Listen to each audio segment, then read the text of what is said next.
birinci növbədə insanlar vardır ki, yəni hər zaman namazından sonra olsun, evdə, sərbəst həyatında hər zaman Allaha dua eləyirik. Və bəzən olur ki, Allahdan istədiyimiz, dilədiyimiz duaların bir qisminin həmin anda insanoğlu nəfsimizə görə həmin anda qəbul olunmasını istəyirik. Və yaxud da ki, olur ki, etdiyimiz dualar illər sonra, aylar sonra həyata keçmiş olur və bəzi istədiyimiz şeylərin əksər bəzi olur ki, bu dünyada ikən dua eləsək də qarşımıza çıxmır. Bunun da Təlki Rəbbi Teala tərəfindən yəni bir hikməti vardır. Birinci növbədə bilmiş olaq ki, bir insan Allah Teala dua eləməyi nəsib eləyirsə, bilmiş olaq ki, o adamın duası artıq qəbul olunubdur. Yəni Allah istəməsə, heç o dua eləməyə ona nəsib eləməz.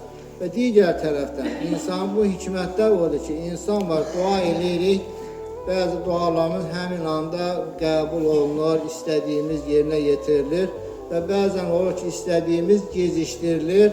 Bu Allah Teala hikmətidir ki, qulun Allaha daha da yaxın olması, daha da dərindən istəməsi və yaxud dualarımızın bəzən olur ki, bir qismini Rəbbi Teala bu dünyada nəsib edir, amma bir qismini bizim ahirətimiz üçün əlavə mükafat olaraq saxlayar, yəni istədiyimizdən daha gözəlini ahirətdə qarşımıza çıxarar.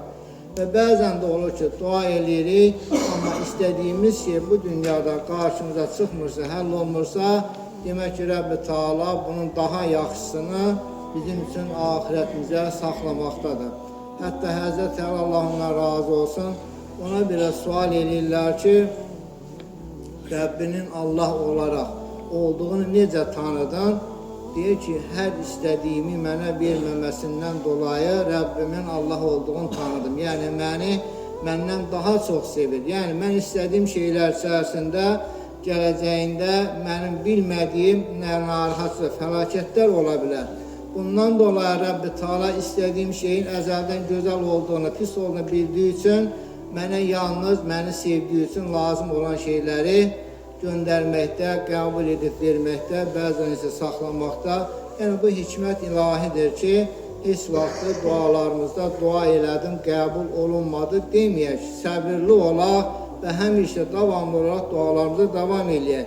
Və bu mövzuda Əbu Hüreyrə Allah ona razı olsun rivayət edir ki, Peyğəmbər sallallahu əleyhi və səlləm belə buyurmuşdur ki, hər hansı biriniz Rəbbimə neçə dəfə dua etdim də duamı qəbul etmədi deyərək tələsmədiyi müddətdə duası mütləqa qəbul edilir. Yəni, dua eləyərkən həmən qəbul olunsun deyə bir şey yox, səbr eləmək, səbirlə, təmkinlə, davamlı olaraq daha içdən, daha gözəl şey dua eləyərək şahı qarşılığını gözləmək lazımdır. Və Əbu Dərdə Allah'ından razı olsun buyurur ki, Peyğəmbər sallallahu əleyhi və səlləm yenə buyurmuşdur ki, bir müsəlman yanında olmayan bir din qardaşı üçün dua edərsə, mütləq mələk də ona eyni şeylər sənə də verilsin deyə dua edər. Yəni, əsas gözəl dualardan birisi yanında olmayan, hətta yanında olsa belə onu eşitməyəcəyi şəkildə bir din qardaşına qiyabında onun faydası üçün, xeyri üçün bir dua eləməkdir ki, qarşılıq olaraq əslində duanı sən qardaşına eləyirsən, amma onun nəticəsi sən özün üçündür. Duanı özün üçün eləyirsən ki, bir mələk deyir ki, ya Rəbbi, bu qardaş qiyabında müsəlman din qardaşı istədiyi şeylərin eynisini bu şəxsin özü üçün də verilsin deyə dua eləyən. Ən gözəli nədir ki, bir duanın içərisində biz özümüz bir günahkar, aciz bəndə olaraq dua elədiyimizə baxmayaraq, amma bizim haqqımızda duamızın müqabilində bir mələk bizə dua eləyir. Yəni, bir mələyin də duası təbii ki, rədd olunmayan, geçirilməyən dualardan biridir.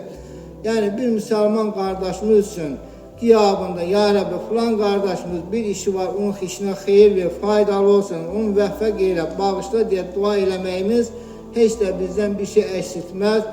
Əksinə bir mələyin xeyir duasına qovuşmuş olur, həm də duamız elə özümüz üçün eləmiş olduğumuz dua olmuş olur. Və digər tərəfdən Səd bin Əbu Vaqqasın oğlu belə deyir ki, atam, yəni Səd bin Vaqqasın oğlu özü dua eləyəndə dedim ki, Allahım səndən cənnəti, cənnətin nemətlərini, gözəlliyini, bunları nə filan cənnəti içərisində olan nemətlər bir-bir sayır duasında və ardından da Allahım cəhənnəmdən, cəhənnəmdəki zəncirlərdən, zəbanilərdən, filan əzablardan sənə sığınıram dua eləyəndə atası deyir ki, oğlum belə dua etmə, mən Peyğəmbər sallallahu əleyhi və səllamdan duada həddi aşan bir toplumdan gələcək,